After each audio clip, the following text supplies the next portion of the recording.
siguiendo con las preguntas y respuestas que traemos de per se dentro del espíritu humano, obviamente por mi formación teológica, por mi formación bíblica que traigo, nadie puede deshacerse de ciertas cuestiones epistemológicas de Faul, pese a que hago un paréntesis, pese a que el gran filósofo René Descartes habla en las nuevas leyes del espíritu, de cómo lograr evolucionar la mente y el espíritu, hablando del espíritu como raciocinio, y plantea esta cuestión que hay que deshacerse de todos los conocimientos anteriores para lograr evolucionar en el aspecto del pensamiento.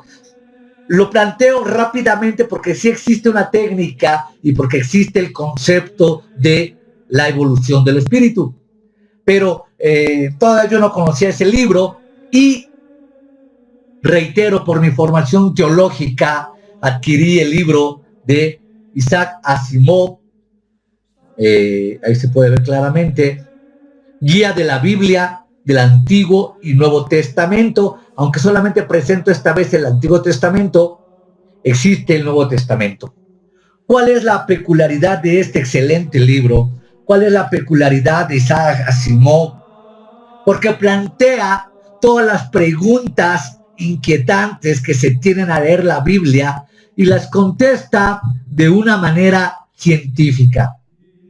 Es un autor que descubre puntualmente los hechos científicos, históricos, arqueológicos, de una manera históricos, de una manera magistral, que va desde el origen, obviamente, del Génesis hasta Malaquías, que recorre el velo de una manera científica todos los libros de la Biblia, los libros históricos, la Torá, los poéticos, los libros de sabiduría, los libros de profetas mayores, profetas menores, y recorre el velo de lo que sucedió en el diluvio, de lo que sucedió en el arca del pacto, los querubines, las matanzas que ordenaba Yahvé, las explica de una manera fenomenal.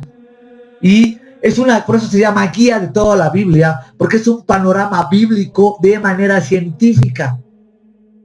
Sin lugar a dudas, muchas de mis preguntas científicas que yo tenía chocaban con la Biblia, o aparecían, o tenían esa apariencia de choque entre mito, leyenda, superstición, deidad, creación, y llegó a mis manos estos dos volúmenes, Guía de la Biblia, y de una manera fenomenal, Isaac Asimov, de manera científica, rigurosa, dejando a un lado la mitología, y se podría decir apoyado un poquito en las críticas de las fuentes, hizo esta excelente obra que me ayudó a moldear mi pensamiento de una manera colosal, en el sentido de atenderse a los hechos y evidencias de manera científica.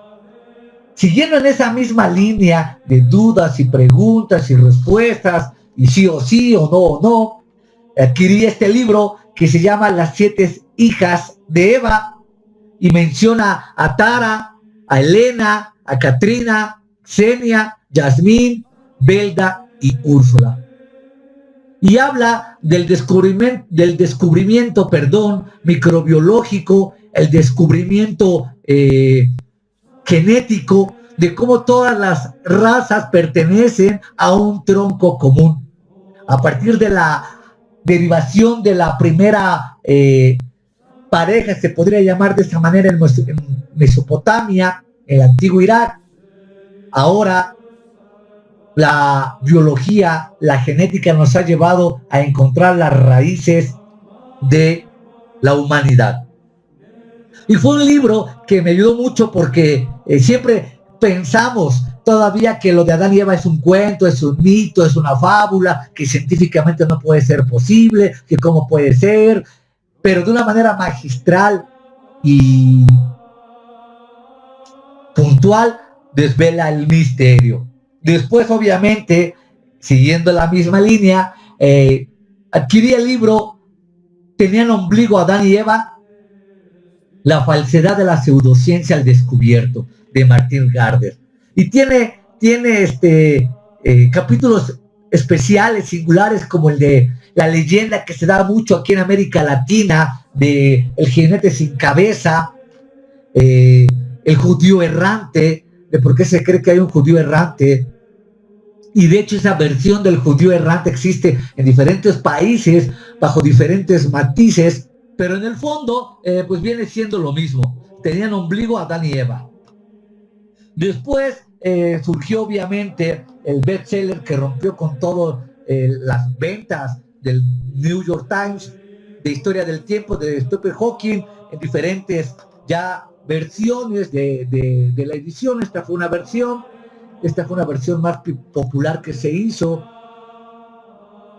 y ya plantea la cuestión del viaje al pasado, el viaje al futuro, los agujeros negros, la entropía, la entalpía, la gravedad.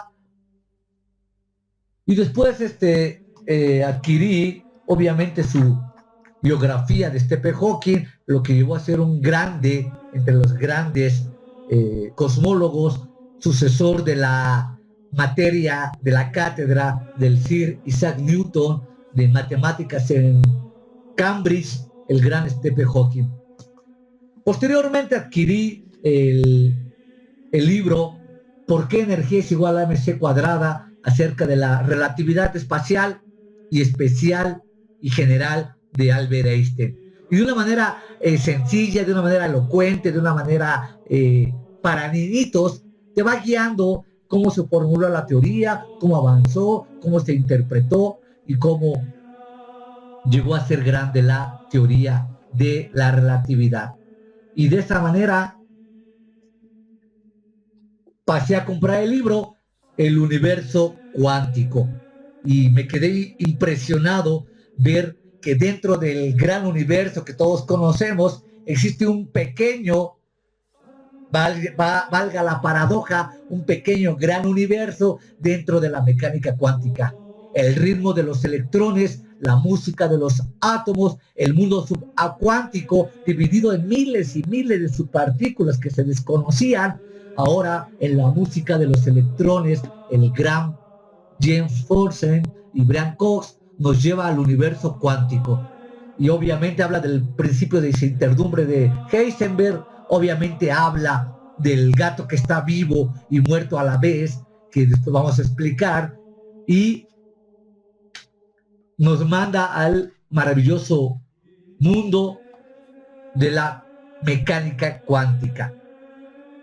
Después compré un libro que me llenó de profunda emoción, de profundo impacto, pero sobre todo fue un libro tan singular que por décadas, bueno, no por décadas porque lo acabo de comprar, por mucho tiempo, sus ideas punzantes, su manera de reinterpretación de nuestro universo y de la física ha ocupado mis pensamientos de una manera escandalosa.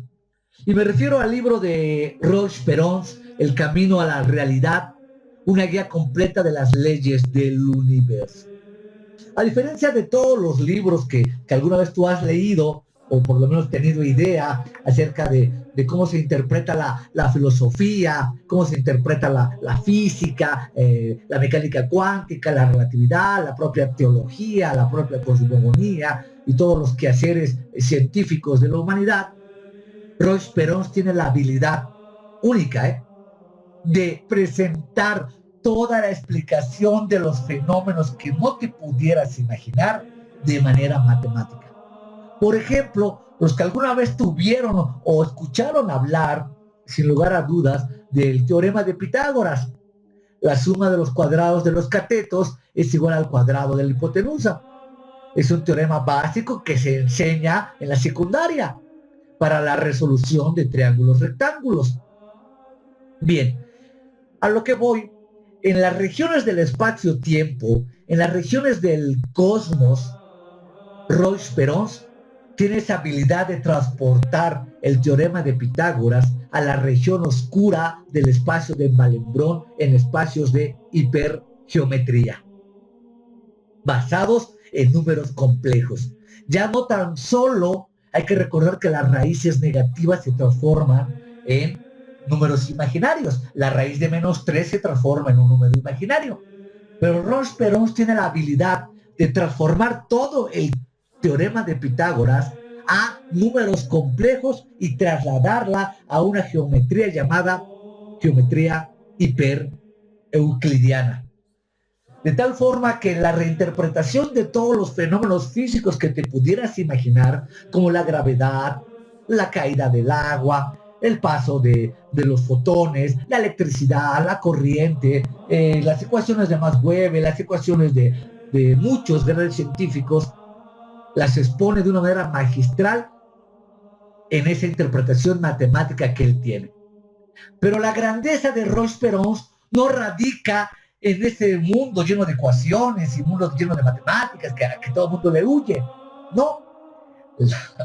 La grandeza reside en que, estando el libro lleno de fórmulas, tú puedes ver el grosor del libro, está lleno de fórmulas matemáticas, tú puedes prescindir de ellas, dejar a un lado esas fórmulas y leer solamente el texto.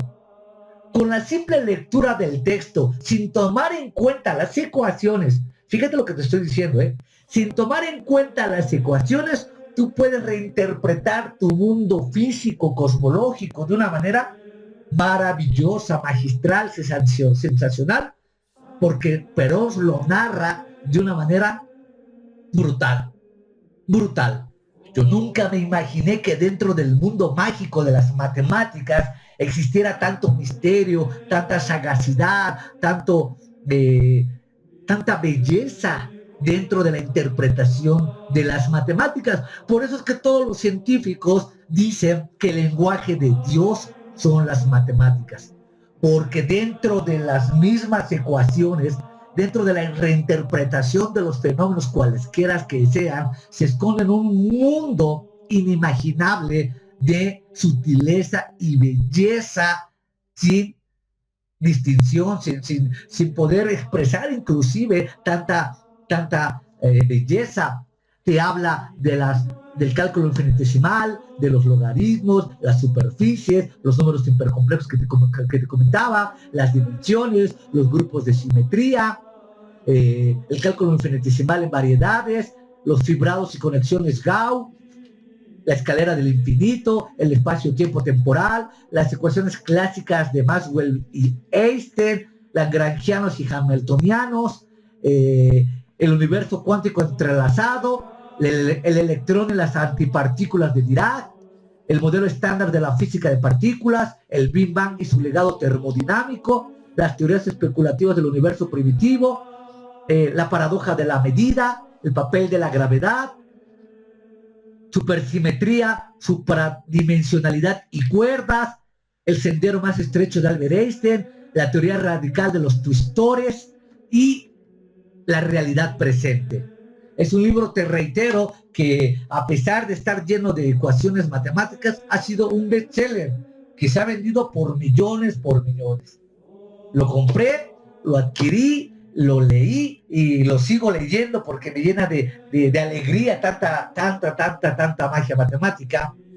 Después adquirí del mismo Perón, porque es un libro que lleva de la mano, en otra reinterpretación del universo, lo que se llama Ciclos del Tiempo, una extraordinaria nueva visión del universo. El gran matemático Roche-Perón, considerado el gran matemático del siglo XXI, de Cambridge, de Oxford, de Yale, uno de los grandes matemáticos del mundo, te plantea una nueva teoría acerca de ciclos del tiempo en la conformación de nuestro universo, que después voy a detallar. No podría faltar, ¿verdad? Sería una locura este maravilloso libro de La Gran Ilusión, una síntesis de las grandes obras de Albert Einstein por el gran conocido Stephen Hawking. Y aquí nos habla obviamente de los campos gravitatorios, del principio de Hamilton, la relatividad general, la relatividad especial, el campo y relatividad, física y realidad, los fundamentos de la física y por supuesto las ecuaciones tan complejas, ¿no?, que llevaron y dieron origen al nacimiento de la teoría de la relatividad. Y por último presento el gran diseño de Leonardo Mablón, de Editorial Crítica, editado junto con Stephen Hawking. Y de esta manera rápidamente te presenté algunas obras que forman parte, la primera parte de mi extensa biblioteca de física teórica, de cosmología, y lo que alguna vez empezó como todos nosotros, ¿verdad? Como un sueño, como un juego, como la manera infantil en que nos imaginábamos que viajábamos a galaxias y a universos y a mundos. Lo que alguna vez empezó como un juego se convirtió en mi vida en una gran realidad al estudiar física teórica y cosmología. Y no tengo que recurrir a las herejías, a los pensamientos profanos, impíos de un Jaime Maussan y de tanto charlatán ahí en la red en cuestiones de este tipo de explicaciones que reitero por enésima vez, más adelante explicaré, para darme cuenta de la belleza, de la excelsitud, de lo magistral, de lo que es nuestro universo. Debo considerar que soy un afortunado, sin lugar a dudas, dentro del espacio-tiempo que me tocó vivir, porque me ha tocado reinterpretar mi vida, mi biología, mi física, mi cosmología, aún mis problemas más graves, a la luz de mis eternos compañeros que son mis libros. Algún día me voy a morir, sin lugar a dudas. Algún día la vida me reclamará, pero siempre estará presente en mi memoria la enciclopedia galáctica de mis libros, y que me llevaré a la eternidad tanto recuerdo y tanto momento que me hicieron pasar mis grandes libros. Así pues, termino este vídeo presentándote la primera parte de mis libros de física teórica.